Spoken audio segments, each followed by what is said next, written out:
Bonjour à tous, Ulrich Génisson, fondateur de Eat Fat to Be Fit, la première communauté du régime cétogène depuis 2015. Je suis moi-même en cétose nutritionnelle depuis 2013, donc ça va faire bientôt 11 ans. Et aujourd'hui, je suis très heureux d'accueillir Philippe Herlin, qui pour moi est un véritable chevalier de la liberté en France. Il a réussi, il a eu le courage de s'opposer à toutes les mesures liberticides, en particulier ces 3 dernières années. Donc pour ceux qui ne connaissent pas Philippe, c'est un grand économiste français très connu, mais je vais te demander, Philippe, de te présenter toi-même pour ceux qui ne te connaissent pas encore. D'accord, donc bonjour, merci beaucoup pour ton invitation. On s'était croisés à Paris il y a une petite dizaine d'années. Ça, c'est très marrant, très sympa de se revoir comme ça. Donc, moi, je suis économiste à mon compte, indépendant, et je suis spécialisé dans les questions monétaires, on va dire. J'ai écrit sur l'or, sur le bitcoin. Mon dernier livre, c'est sur le bitcoin. J'ai écrit sur le pouvoir d'achat, l'inflation, la dette. Voilà, c'est tous ces sujets-là qui m'intéressent. Voilà. Je te remercie.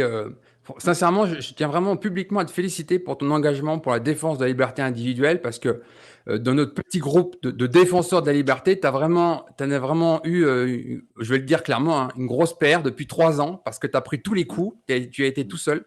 Donc je tiens vraiment, vraiment à te féliciter pour ça parce que c'était pas rien. Merci beaucoup. Merci Tu avais beaucoup. Et plus à venant de gagner à toi, te ça me, taire, à faire comme tout le monde, plutôt qu'aller au charbon et t'exprimer. Merci. Venant de toi, c'est un complément qui me touche beaucoup. Merci. C'est moi qui te remercie. Donc, on va parler aujourd'hui régime cétogène parce que finalement, c'est la même démarche. Moi, je Oui, vois que oui, quand oui. on est en économie, on cherche à comprendre l'économie, on cherche à comprendre la monnaie. C'est une quête, on recherche de la vérité.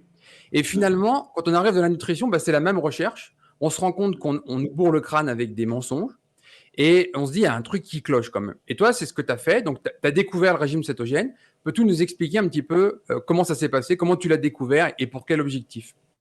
Alors moi, ça s'est fait de façon progressive. C'est pas du jour au lendemain, parce que j'ai écouté un peu les précédentes interviews sur ta chaîne. Ça a été progressif. La première chose, c'est qu'il y a à peu près un peu plus d'une dizaine d'années, j'ai lu un article sur Contrepoint, un article sur le blé qui était en fait un très long résumé, un article très intéressant d'un livre qui est sorti aux États-Unis et qui expliquait que le blé était quelque chose de très mauvais. Déjà que c'était du sucre. Alors moi, je savais pas. Je savais pas. Le blé, c'est pas bon, c'est du sucre, ça se transforme en sucre. Et puis en plus, le blé, après 1945, il a été coupé. Alors on ne parle pas d'OGM, hein, mais on parle simplement De croisement. d'amélioration, de croisement, voilà. Et ce qui fait qu'il est quand même il est moins nourrissant qu'avant. Et surtout, il y a une sorte d'enzyme, je ne sais pas trop quoi, je ne sais pas si c'est le terme, qui fait que au bout de 4 heures, tu as les crocs. Quoi. Voilà, et ça fait que. Et donc, on est perpétuellement en train de manger. Et moi, à cette époque-là, mon alimentation, c'était genre le matin, un grand bol de cornflakes, le midi, un sandwich avec un petit dessert, évidemment, un flan, un truc, voilà. Et le soir, un plat de pâtes, et même avec du pain, parce que j'adorais le pain, donc j'achetais du pain à la boulangerie. Enfin, le truc de folie. Bon, j'ai pas été très céréal parce que je faisais du sport depuis toujours. Je fais toujours du sport. Je fais 2 ou 3 de jogging, 10 km à chaque fois par semaine, tout le temps, toute l'année. Donc, je pense que ça m'a empêché d'avoir trop de problèmes, mais j'avais quand même des kilos en plus. Alors, ça ne se voyait pas, j'avais pas de bonnet, mais c'était partout. Mais je faisais 78 à 80 kilos. Quoi. Et quand j'approchais les 80, je me disais, voilà, cette semaine, je n'achète pas de paquet de gâteaux. Et bon. Et quand j'ai lu cet article, j'ai été. Alors, on l'a mis en référence, on Dans mettra la en vidéo. référence voilà, dans la vidéo.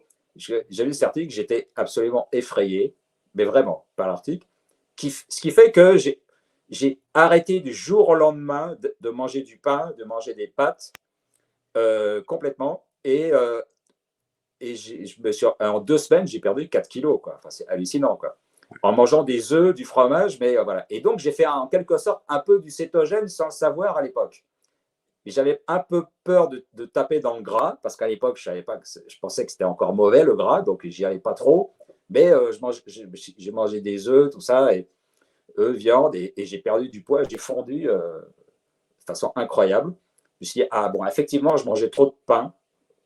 Et donc, depuis, dans les années qu'on suivit, j'ai très nettement diminué la consommation de pain. J'achetais plus de pain en boulangerie parce que j'aime tellement ça que je pouvais me prendre une baguette ou des baguettes dans la journée. Quoi. J'achetais plutôt des trucs Vasa, des trucs, des petites biscottes, machin. Les gens mangeaient quand même. Bon. Mais ceci dit, et puis j'ai raté le petit-déj aussi. Donc ça faisait les cornflakes en moins. Mais j'étais toujours un peu sur le sandwich le midi. Enfin bon, voilà, c'était pas du vrai cétogène. J'aurais bien aimé découvrir l'alimentation cétogène à l'époque. Ça n'a pas été le cas. Bon.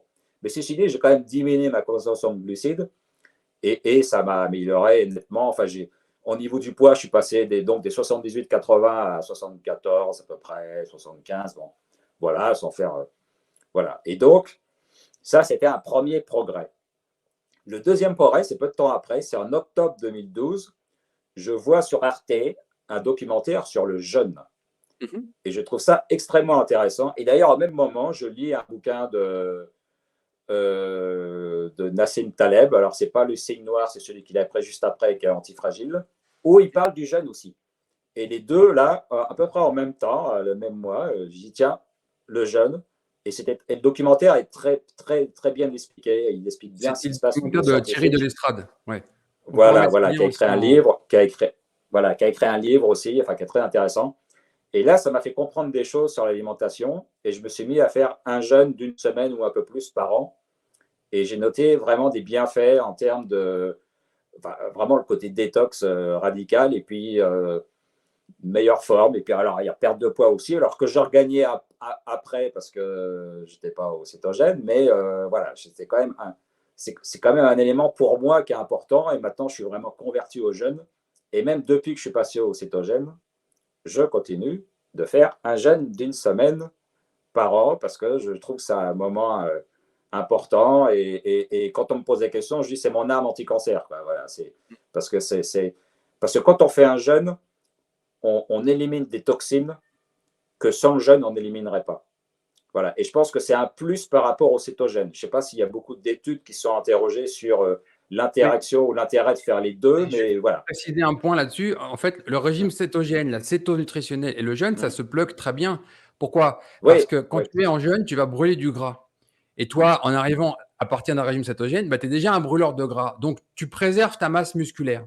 Par contre, tu vas en perdre un peu, mais par contre, quelqu'un qui est un gros brûleur de sucre, un gros brûleur de glucides, qui fait un jeûne d'une semaine, là, c'est catastrophique au niveau de la masse musculaire parce que tu es un brûleur de sucre. Et tu n'es pas encore un brûleur de gras, tu es un très mauvais brûleur de gras. Et donc, tu catabolises tes muscles pour alimenter en sucre tes cellules. Alors, c'est pour ça que le jeûne et le jeûne long d'une semaine, par exemple, ou plus, dans un régime cétogène, ça fait sens. Par contre, quand on est un brûleur de sucre, personnellement, je déconseille. Ouais, c'est-à-dire, ouais, il faut faire. Le Et prix, d'ailleurs, en c'est plus fait, le facile. prix, c'est la perte de masse musculaire. Alors, c'est clair que si tu luttes Ouais. sur une maladie grave, un cancer ou quelque chose, et que tu veux mettre du jeûne, bon, je laisse les gens choisir. Par contre, si c'est juste pour des bienfaits ou un peu de perte de poids, il y a d'autres stratégies qui sont plus Mm. efficaces et au moins tu préserves ta masse musculaire. Mais Mm. l'insérer dans un régime cétogène, pourquoi pas? Ah ouais. Et donc, moi, je fais ça. Et puis, donc, j'en arrive à la découverte de l'alimentation. Moi, je parle alimentation cétogène, parce que le régime, Oui, c'est c'est un bien mot qui mieux. fait peur. Et C'est en fait, mieux. moi, alors, j'ai découvert ça en octobre, en septembre 2023. Donc, ça va faire à peu près un an que je 2022. suis 2022. Ouais. Oui, 2022, voilà, septembre Ouais. 2022, où je rencontre un ami que je connaissais depuis longtemps, mais je ne savais pas qu'il était en cétogène, en fait, et on va au resto, il commande juste une pièce de bœuf, même sans légumes. Bon, et pourquoi? Explique-moi. Bon, voilà, et Jean-Christophe, voilà, donc, et donc, il m'a expliqué ça. Il a fait une playlist sur YouTube où il présente différentes vidéos pour expliquer ça. Alors, lui, il fait du cétogène vraiment hardcore parce que c'est que de la viande. Même les légumes, il ne veut pas en entendre parler. Bon, alors ça, je ne sais pas ce qu'il faut en Bon, penser, mais voilà. bon. Mais bon, moi, j'avoue que je ne suis pas très légumes, donc j'en prends pas tellement et je suis plus vraiment viande, œufs, laitage et compagnie. Et donc, je découvre ça, je regarde les vidéos, je trouve ça intéressant. Je me dis, il faut que j'aille plus loin, il faut que j'achète un livre. Et à la FNAC, je tombe sur un livre, tiens, Ulrich Génisson, ça me dit quelque chose. Là, Voilà. Bonjour Keto. Voilà. Et alors, j'ai lu ce livre en entier. Alors, et je me suis dit, jusqu'à ce que j'arrive à la fin du livre, je mange n'importe quoi. Donc, je suis monté à 75 kilos comme ça. Après, je me suis dit, bon, j'essaye pendant 2 semaines, rigoureusement. En 2 semaines, j'ai perdu 4 kilos. Quoi. Je me suis dit, oh, d'accord, ça marche. En plus, en forme, parce que pas le côté fatigué après le repas. Je me suis dit, tiens, ça c'est bien. Quoi. Et puis, je mangeais des trucs. Et puis, j'ai découvert que le gras, c'était pas mauvais. Ah, alors ça, la bonne découverte, parce que moi, j'adore le fromage. La viande, on peut y aller autant qu'on veut, j'adore la viande. Les œufs aussi. Donc, je me suis dit, ah ben voilà, c'est très bien. Et en fait, depuis le cétogène, je mange mieux qu'avant. Parce que quand on mange du pain ou des glucides, bon, on sent bien que ça remplit, mais qu'est-ce que. Après, on est ballonné. Quand on mange une pizza, au moment où on mange, ouais, c'est sympa, puis après, ça tombe sur l'estomac. Alors que là, on a vraiment l'impression d'ingérer des nutriments, des vitamines, des plein de trucs. Bon, je ne suis pas un spécialiste de tout ça, mais on a vraiment l'impression de manger quelque chose de bien. Et j'ai moins de coups de fatigue qu'avant, parce qu'avant, par exemple, je prenais j'achetais des boîtes de multivitamines. Et parfois, j'avais un peu des coups de barre pendant une semaine ou deux. Alors, je m'en prenais un tous les matins, quoi. Bon, maintenant, j'en ai jamais ressenti le besoin depuis que je suis passé en cétogène, quoi. Voilà. Donc, Ah non, mais donc, j'ai une la sorte de densité forme. en Voilà. micronutriments, elle est Ouais. fantastique. C'est-à-dire, quand tu Ouais, regardes, par ouais. exemple, les gens te disent les fruits. Bah, je suis désolé, mais quand tu regardes les légumes en face des fruits, les Hum, légumes sont beaucoup plus riches en vitamines et en minéraux. Les fruits sont très, très pauvres. D'accord. C'est comme Ouais. ce dont tu parlais sur le blé tout à l'heure. Quand on regarde les produits animaux, donc je vais mettre produits laitiers, viande et œufs, puis poissons, bien sûr, Hum, même chose. Et des gens, ils se disent, oui, mais où est-ce que vous trouvez votre potassium, par exemple? Bah, je ne sais pas. Quelqu'un qui est en carnivore diète va manger 1 kilo 2 de viande par jour. Vous regardez la quantité de potassium, ne serait-ce que dans la viande musculaire, vous avez les 4 grammes par jour. Hein. hum, Donc, il n'y a pas besoin de complémenter. Et moi, j'ai hum, toujours été partisan d'un régime cétogène bien formulé qui ne nécessite pas de supplément. Alors, dans certains cas, il peut y en avoir besoin, mais quelqu'un qui mange bien à sa faim, qui n'est pas en perte de poids, qui a suffisamment d'apport dans sa journée, on peut faire un régime cétogène sans supplément. hum. Ouais, alors moi, je ne prends pas de supplément, je ne ressens pas le besoin. Bon, voilà.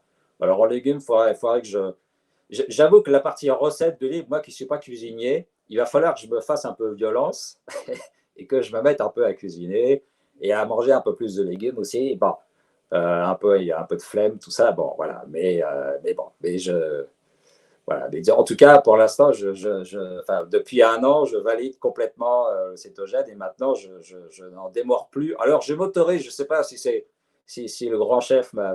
De temps en temps, je déroge.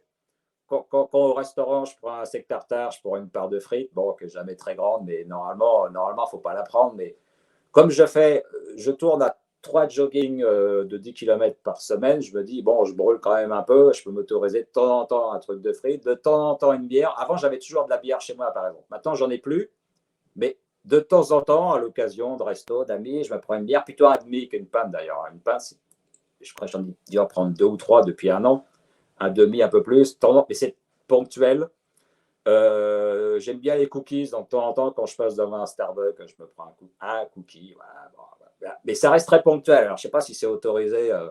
Voilà, Non, mais mais bon, en en fait, tout cas, l'important, c'est de je ne vraiment prends pas de comprendre ce quoi. qu'on Voilà. fait. Moi, j'ai toujours été contre Ouais, le régime cétogène comme une religion. L'important, c'est de ouais, ouais, comprendre. ouais, ouais. Si on cherche vraiment massivement à perdre du poids, je vais interviewer des gens qui ont perdu 65, 75 kilos. Imagine ce que ça Mm, fait. En plus d'un temps très court, donc ça demande beaucoup de rigueur. Et des gens qui luttent contre une maladie, c'est la même chose, il faut beaucoup de rigueur. ouais. Par contre, chez des gens qui sont juste pour le style de vie cétogène, ben Mm, écoute, tu vas manger tes frites avec ton steak tartare. Cette journée-là, tu vas être à 60, 70 grammes de glucides dans ta journée, au lieu d'être à 20, 30 ou mm, 40. Ben voilà, ça s'arrête là. C'est une mm, fois, ça va bien se passer. L'idée, c'est ouais, vraiment, par contre, d'éviter les grandes masses de glucides comme la pizza, comme le ouais. pain. Et là, tu vas Voilà, monter à voilà. 200, 250, 300 grammes de glucides. Là, c'est énorme. Il faut éviter ces Ouais, yo-yo-là. Mais voilà. un cookie, c'est pareil. Si tu regardes la totalité, le poids du cookie, ben, il va peut-être faire 30 grammes de glucides.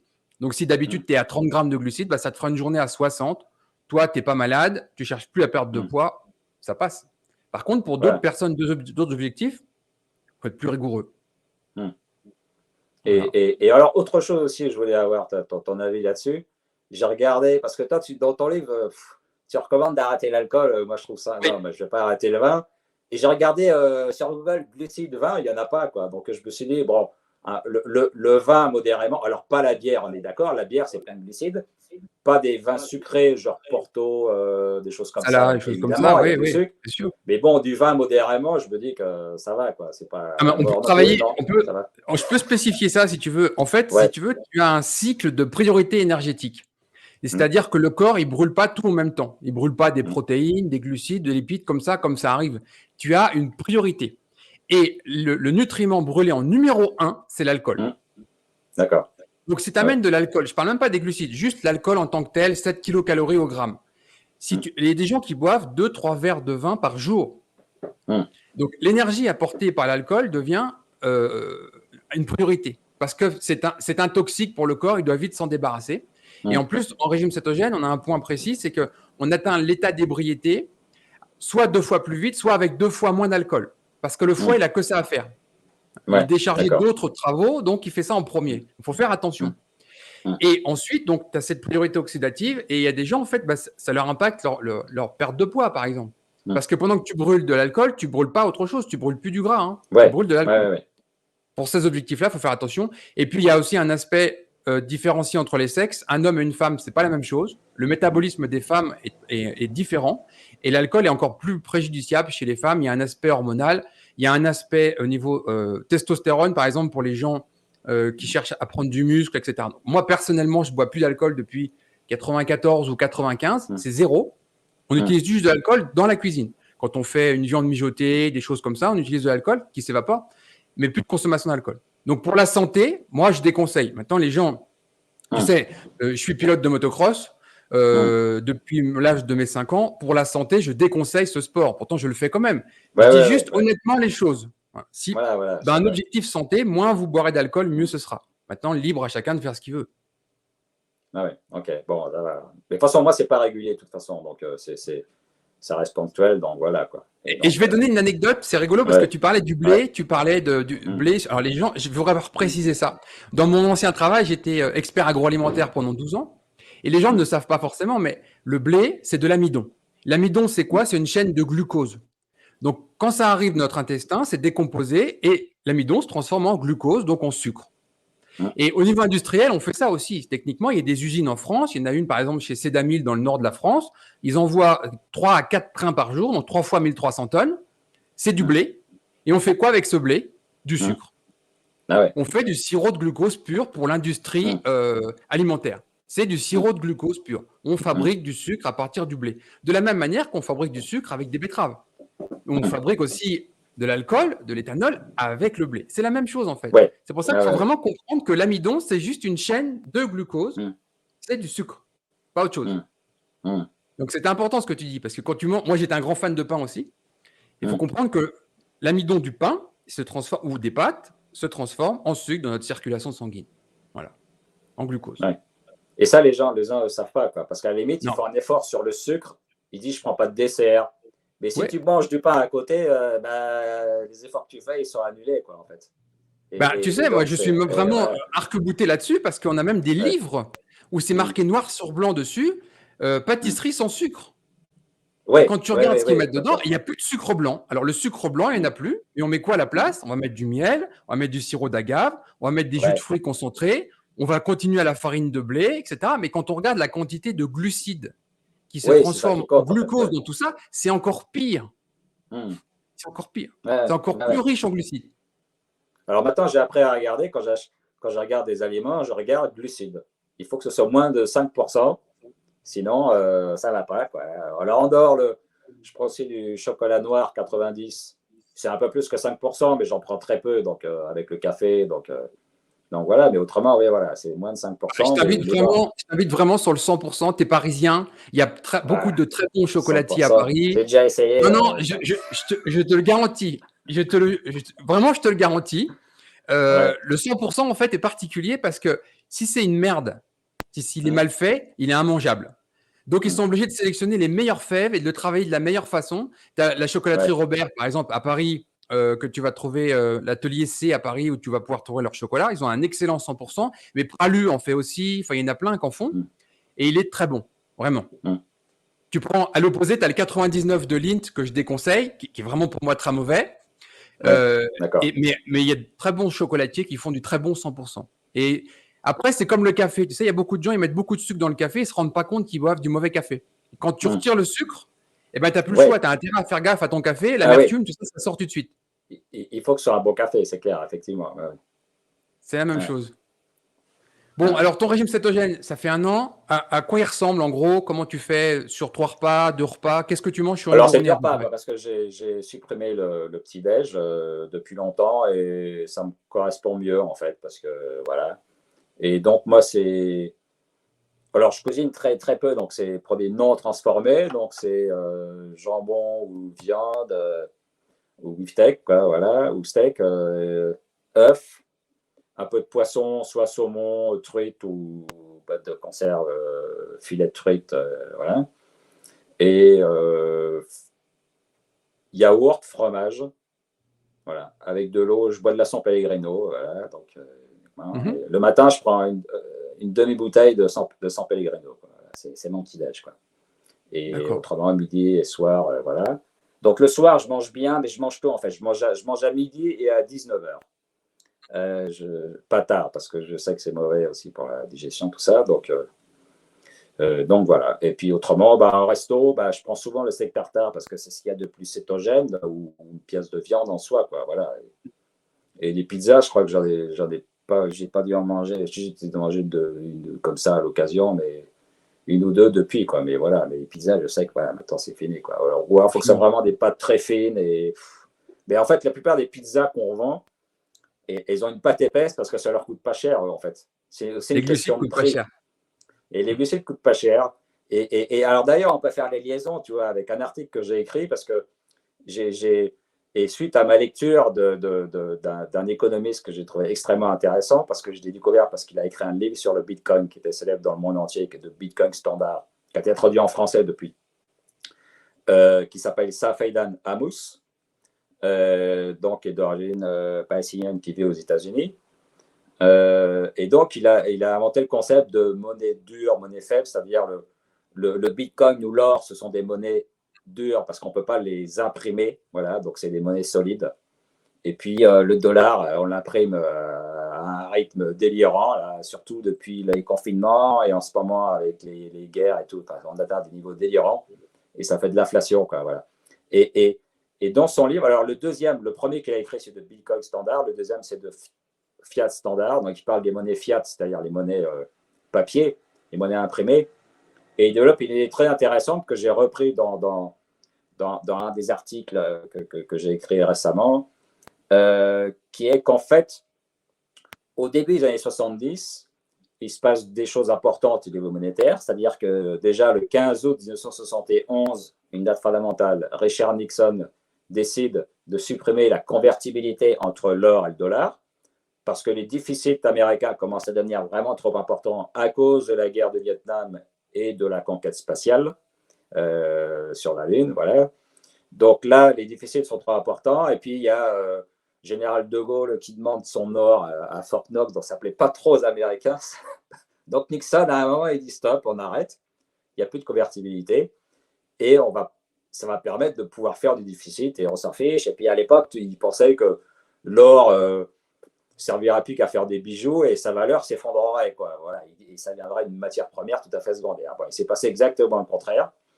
L'inflation sur le dollar a explosé et l'or, le cours de l'or a explosé aussi dans les 70, ce qui fait qu'il a protégé ses détenteurs, quoi. Ouais, Voilà. j'aime Donc bien, ça, j'ai vu encore une infographie ouais. parce que nous, on est des économistes éveillés là-dessus, mais le sujet Mm, monétaire, les gens ne le comprennent pas encore. Mais pour faire mm, simple, j'ai encore vu une infographie il n'y a pas longtemps où ils mettaient une maison moyenne américaine en mm, 1970 de mémoire avec une certaine quantité d'or en dessous et une maison mm. moyenne américaine aujourd'hui avec exactement la même quantité d'or. Il n'y a pas Voilà, eu d'inflation voilà. en or. C'est la monnaie qui perd sa valeur. C'est pas l'or Mm, qui monte, c'est la monnaie mm, fiduciaire dont l'or est coté qui perd sa valeur. et celui qui achète de l'or, eh ben, il est tranquille. Il a De gardé son même, pouvoir celui qui d'achat. achète, même celui qui achète du Bitcoin, il va même en plus gagner de l'argent. Mais bon, ça, c'est un autre sujet. Et donc ça, c'est le premier événement, la fin de la convertibilité dollar-or. Et puis en 1973, il y a le premier choc pétrolier aussi, qui fait monter. Donc on en voit un peu les effets aujourd'hui, parce que une hausse du prix de l'énergie, spécialement du pétrole, ça se répercute sur toute l'économie et ça fait une vague inflationniste. Alors notamment sur l'alimentation, qui consomme beaucoup d'énergie avec les engrais, la chaîne du froid, tout ça.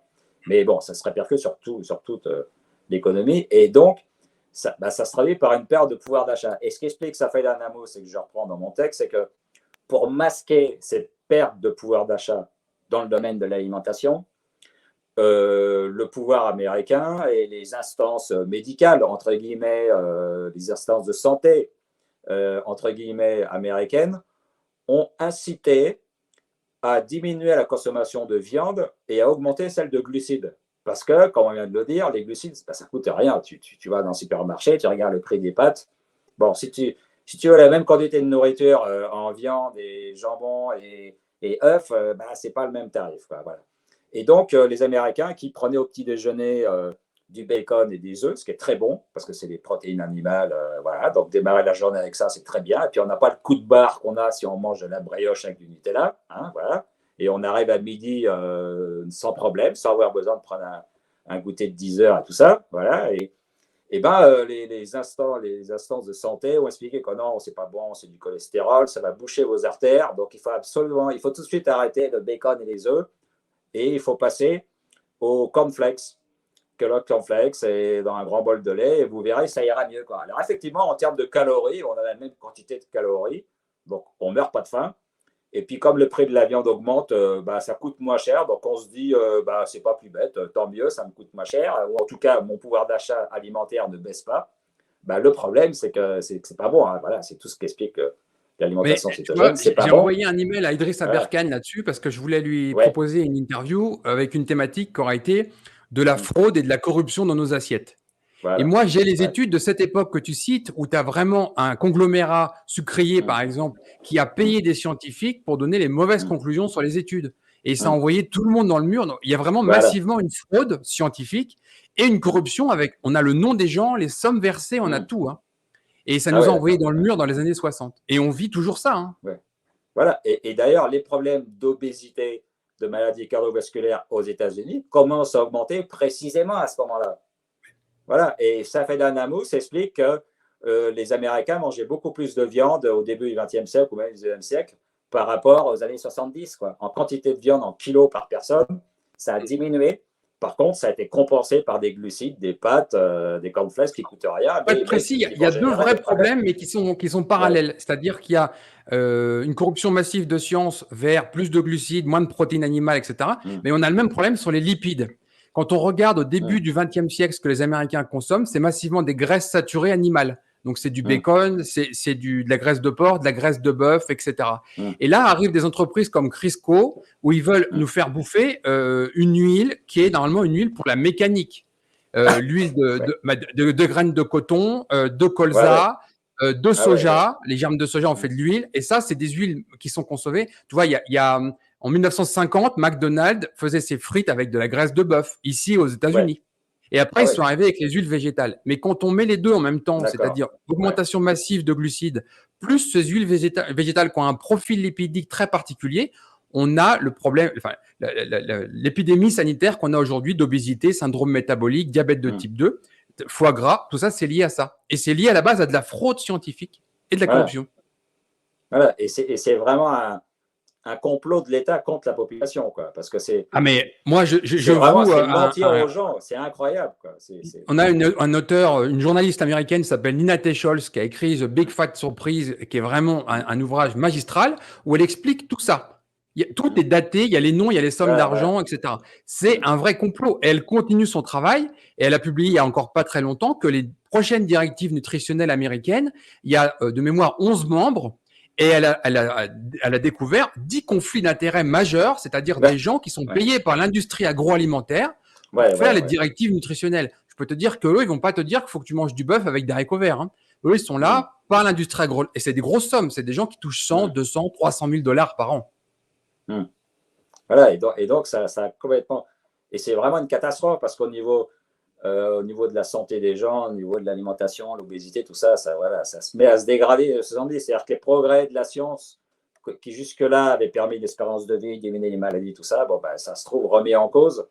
Et l'espérance de vie, surtout, si on regarde l'espérance de vie en bonne santé, ça fait longtemps qu'elle arrête de progresser. Dans certains pays, elle régresse, même si l'espérance de vie en tant que telle, elle stagne aussi, elle arrête d'augmenter, quoi. Mais l'espérance de vie en bonne santé, elle baisse, ou même dans des parties de la population, elle baisse, quoi. Les gens qui ont des revenus faibles, qui ne peuvent que consommer des glucides, hein, des chips, du coca, et voilà, et ça, en termes de santé, c'est catastrophique, quoi. Et après, c'est des maladies, c'est des cancers. Depuis 3 ans, les États-Unis ont dû perdre de mémoire ces 4 ans d'espérance de vie. Hein. Il y a une vraie inflexion massive, malgré les coûts de santé les plus élevés au monde.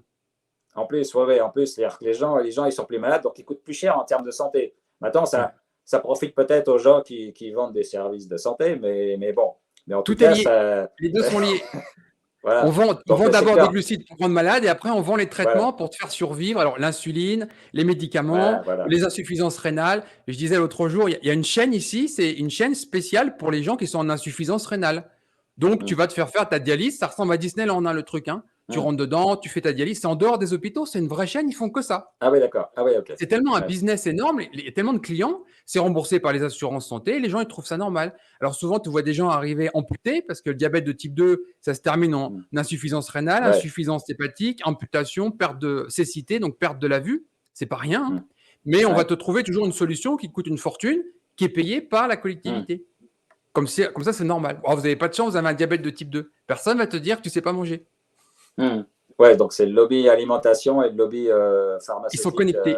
médical, ils Quand sont tu connectés. regardes les grandes Ouais. organisations américaines, le syndicat des cardiologues, le syndicat Hum. des diabétiques, donc Hum. qui financent la recherche, qui financent les médecins, qui financent tout un truc énorme avec des colloques et tout, tous les sponsors, à Hum. 90%, c'est l'industrie agroalimentaire, l'industrie pharmaceutique.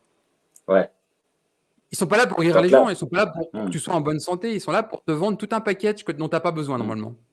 Non, mais ça, c'est hallucinant parce que c'est un complot absolument incroyable. Alors, pour revenir aux jeunes un peu, Thierry Lestrade, dans son livre, expliquait aussi que le jeune a été mis sur la touche par le secteur médical aux États-Unis au début du XXe siècle. Bon, évidemment, le jeune, ça rapporte. Alors, le jeune, ça rapporte rien et ça permet de. C'est une détox qui permet de lutter contre des maladies vraiment importantes. Donc, il y a des gens qui ont pu guérir de maladies. Voilà, souvent des maladies auto-immunes pour lesquelles il n'y a pas de médicaments, quoi. Le jeune permet une Les maladies amélioration psychiatriques, et donc dans le maintenant, documentaire, ils montrent bien les cliniques en Russie dans les années 50. voilà, voilà, Hmm. voilà, tout ça. Donc, et donc, moi, je me dis que cétogène plus jeune, c'est voilà, c'est la bonne formule parce que le Mais cétogène, je vais te effectivement, donner, c'est un peu le jeune, quoi. C'est un peu du jeune, sauf que le cétogène, on ingère des lipides et des protéines, alors que dans le jeune, on n'ingère rien, mais justement, on va taper dans la réserve et ça élimine des toxines qui, enfin, on appelle ça l'autophagie, c'est-à-dire une sorte de tu cannibalisme recycles des les cellules. cellules en fait. Tu détruis Voilà, certaines voilà, cellules, les matières premières sont recyclées dans de nouvelles cellules, pour faire simple. voilà, voilà. Et donc, ça Hmm. fait une désintox radicale. Et Le moi, régime d'ailleurs, cétogène, mon en fait, jeune, si tu veux, à la base, ça a vraiment. On a ouais, compris, par exemple, avec l'épilepsie, qu'on arrivait à mm, réduire les crises d'épilepsie grâce au jeûne. Mais le jeûne n'est pas voilà. durable. Tu peux pas faire 50 Ouais, ouais, jeûnes, ouais, c'est non, pas mais possible. voilà, voilà. Donc, du Non, mais coup, le régime cétogène est arrivé. On a les mêmes effets favorables sans les effets voilà, délétères du jeûne qui n'est pas tenable des années. C'était ça voilà, l'idée. voilà. Et un exemple précis, ça date encore d'hier. J'ai vu une maison de retraite américaine en Arizona où tu as des gens qui arrivent avec des démences Mm, importantes.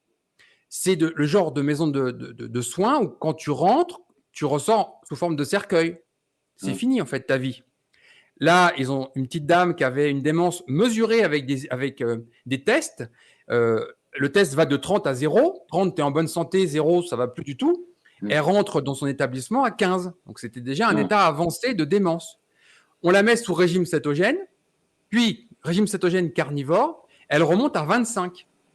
mm, On lui fait des séances de caisson hyperbare. Donc, tu sais, tu as 2,5 atmosphères, c'est un caisson où tu as de l'air, de mm, l'oxygène qui est insufflé sous pression. Ça rentre dans tous tes tissus. Elle remonte à 28. mm. Démence terminée. Elle rentre chez Ah ouais, elle. C'est la première patiente de cet établissement qui ouais. rentre chez elle. Ça n'a jamais existé. Et on a fait quoi? Pas de médicaments, pas de trucs coûteux, juste une intervention métabolique et nutritionnelle. C'est tout. Mm. Tu vois ce qu'on peut Non, faire? mais ça, non, mais c'est ça qui est effarant parce que c'est vrai que dans le documentaire, il manque beaucoup de maladies qui sont soignées par ça. Et le cétogène plus le jeûne, ça tue le secteur agroalimentaire et ça tue le secteur de la santé, quoi, et pharmaceutique, quoi. Ce serait une catastrophe pour toutes ces entreprises, quoi, qui se retrouveraient, ce serait des faillites.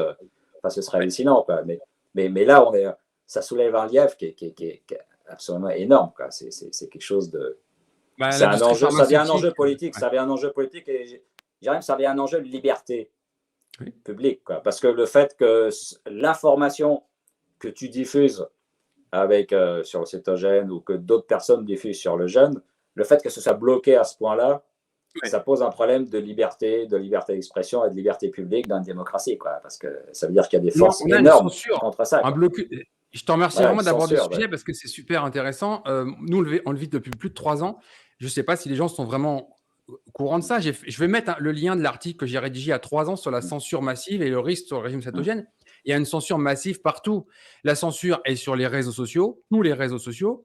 La censure est dans la recherche scientifique. Moi, je connais des scientifiques, c'est des vrais chercheurs, ils ont des cliniques, etc. Ils n'arrivent pas à publier depuis 3 ans certains papiers. Mmh. Il y a un blackout complet. On ne peut pas dire qu'on soigne telle pathologie juste avec une Ouais, approche nutritionnelle. ouais, Après, ouais. on a une mainmise complète sur les médias. Ça veut dire que les médias, comme ils sont financés par l'industrie Mmh. agroalimentaire et pharmaceutique, bah, ils n'ont pas envie d'envoyer un message qui est totalement contradictoire avec ceux Mmh. qui les payent. Concrètement, les Mmh. journalistes sont payés par ces gens-là.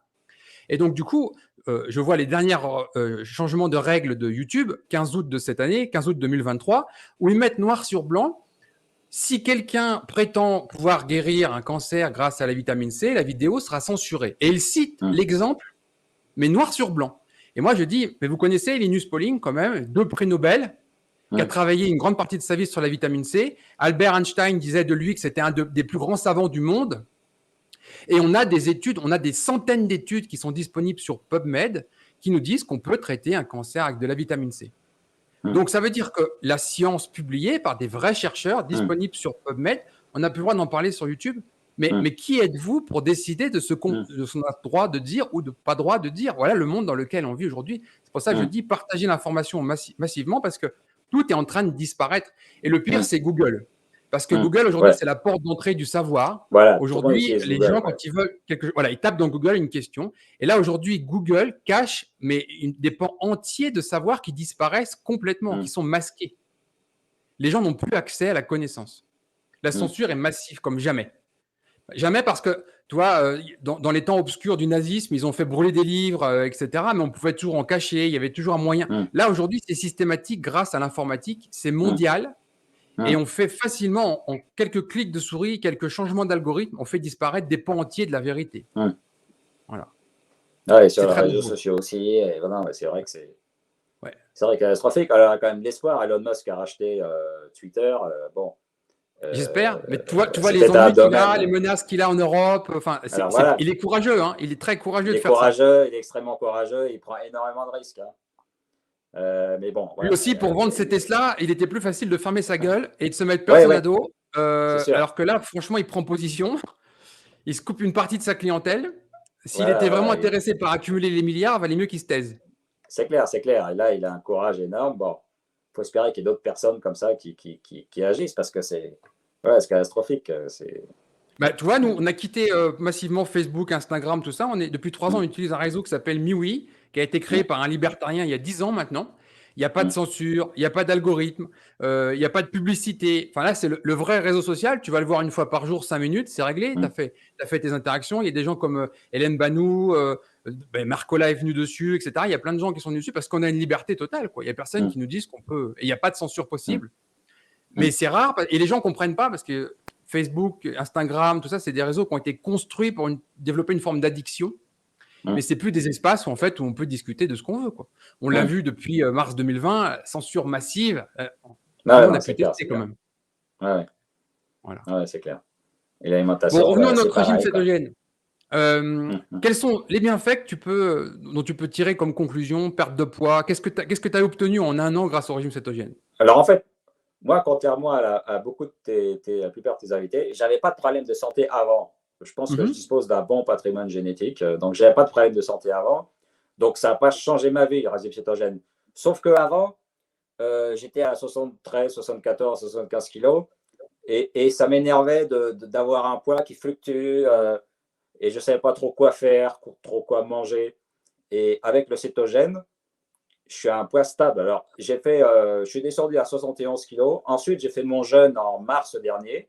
Donc là, je suis vraiment descendu et je suis remonté là à 69. Et je remarque que 69, c'est mon poids d'équilibre. Je me pèse de temps en temps, pas tous les jours, hein, même pas une fois par semaine. Et 69, c'est mon poids et ça ne bouge pas. Et je suis très satisfait de ça parce que mon poids n'est plus un souci. Quoi. Voilà. Et tu Et fais j'ai pas faim, je attention mange. spécifiquement. Voilà. Alors je ne fais pas du tout attention. C'est-à-dire, je Voilà. mange ce qui me plaît. Quand Voilà. j'ai faim, je mange du fromage, viande. Voilà, et le poids n'est plus un souci. Et ça c'est une charge mentale, comme on dit, en moins. Ouais, c'est clair. C'est pas qu'avant, j'étais pas. c'est quelques kilos de plus, à la limite, on peut vivre avec ça sans problème. Mais bon, voilà. Mais voilà, maintenant, c'est plus du tout un souci. Et voilà. Et ça, c'est vraiment appréciable. Et autrement, en termes de forme, j'ai moins de maux de tête. Avant, j'en avais pas spécialement beaucoup, mais j'avais, en moyenne, ça m'arrivait une fois par mois d'avoir un mal de tête. Et depuis que je suis au CETO, ça a dû m'arriver une fois ou deux, quoi, en un an, quoi. Donc, moins de maux de tête. Et puis, pas de période de fatigue. Ouais. C'est-à-dire, j'ai plus Stabilité besoin de énergétique. prendre, voilà, j'ai plus besoin de prendre mes pilules de multivitamines, quoi, comme je prenais avant. Je sais pas si ça marchait vraiment, mais je ressens plus le besoin, j'en achète plus. Alors qu'avant, j'en avais toujours des boîtes d'avance et voilà, donc une sorte de. Et quand on fait un jeûne, il y a un peu ce côté-là aussi. Au bout de 2-3 jours, on est dans un état parfaitement stable. On n'a plus faim, on est un peu en apesanteur.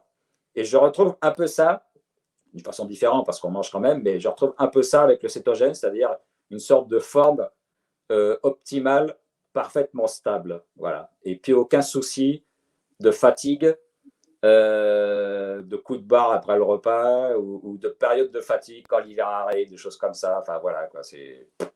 Donc voilà. Alors maintenant, c'est pas des progrès énormes parce qu'avant, Et j'avais c'est pas de déjà problème, important. mais c'est voilà, mais c'est un état de forme général que voilà que je conseille.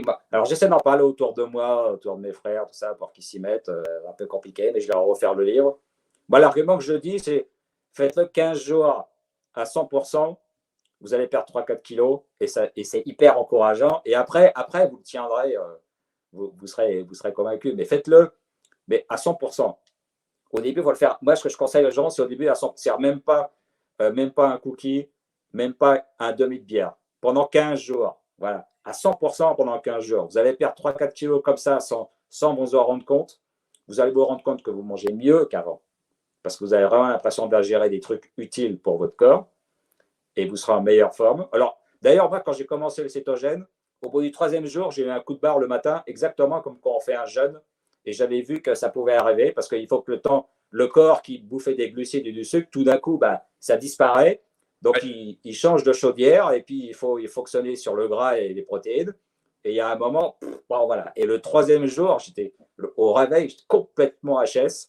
Mais je ne me suis pas inquiété parce que quand je fais le jeûne, ça m'arrive aussi. Le deuxième jour, complètement crevé. Bon, puis c'est parce que le corps commence par utiliser tout le glucose. Après, il utilise les protéines.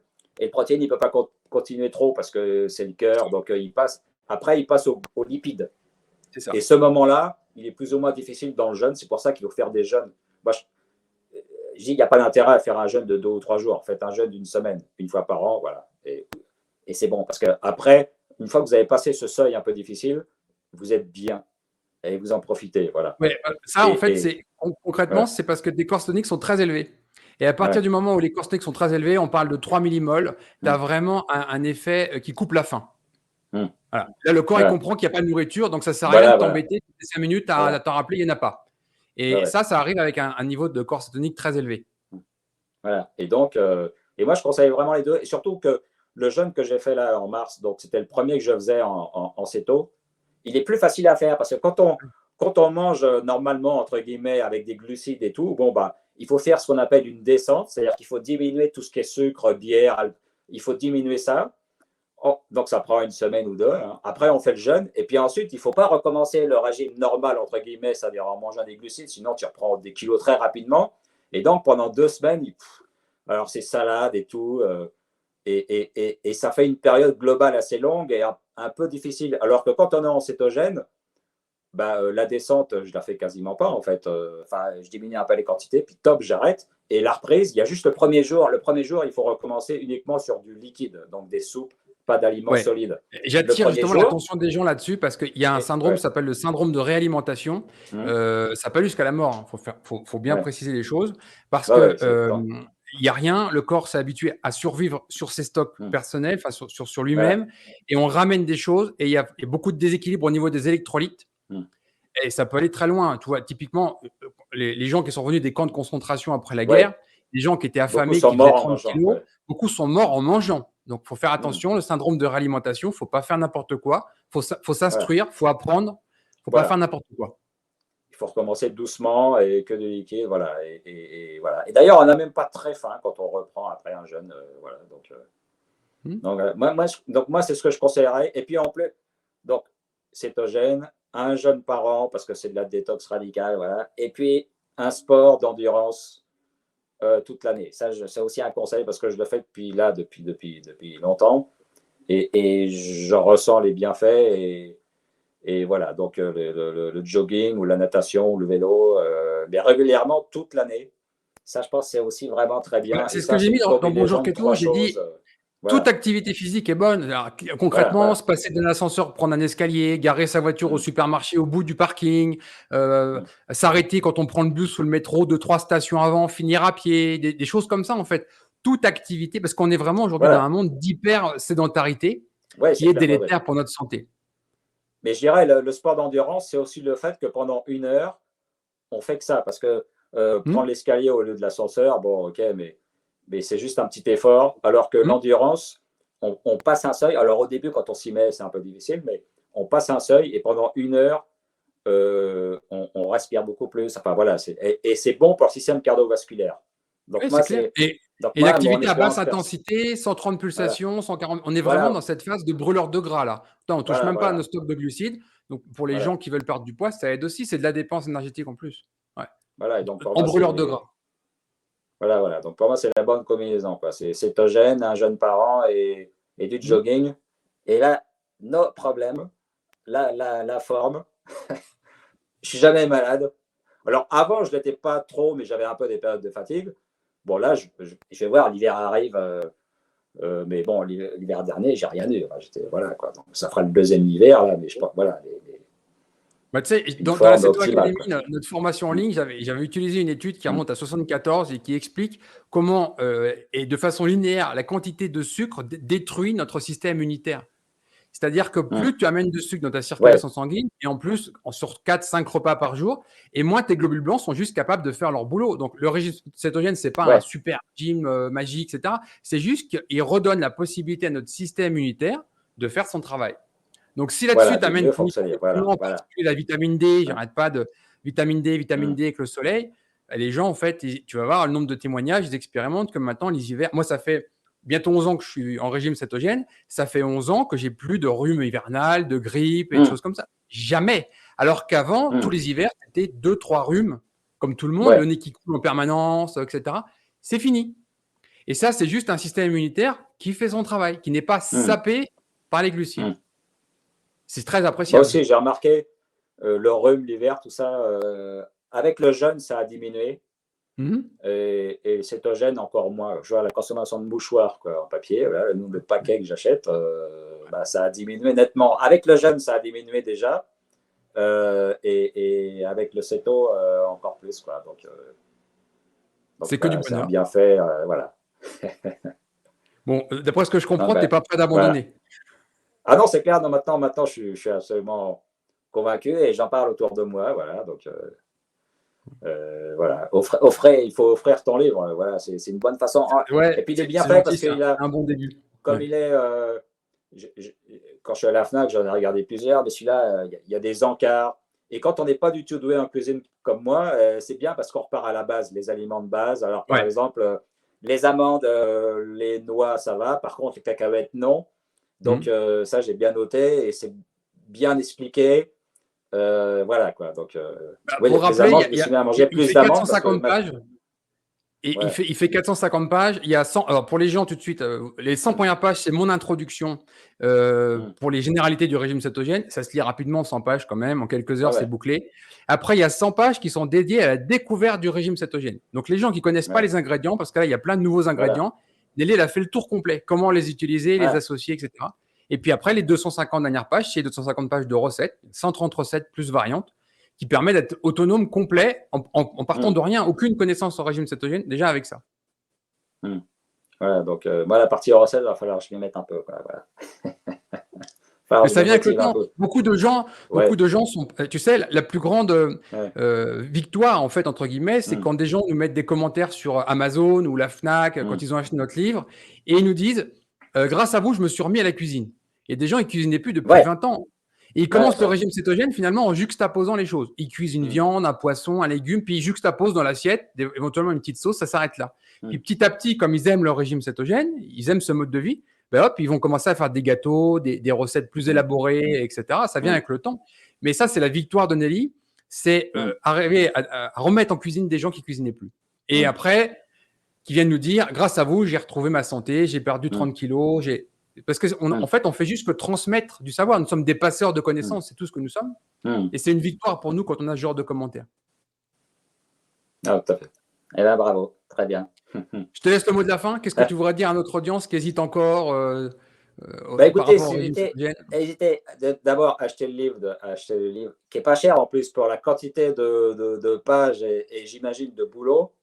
450. Euh, voilà, il est vraiment pas cher et très complet. Et puis j'ai dit, moi le conseil alors, j'ai dit faites-le 15, mais j'ai même commencé par 13 jours. J'ai fait une semaine jusqu'à vendredi en me disant, bon, faites-le 15 jours à 100% et vous serez convaincu. Et après, vous continuerez tout le reste de votre vie. Quoi. Mais commencez par 15 jours à 100%. Pas une bière, pas un cookie, pas une frite, mais mangez ce que vous voulez autrement dans ce qui est autorisé. Voilà, allez-y.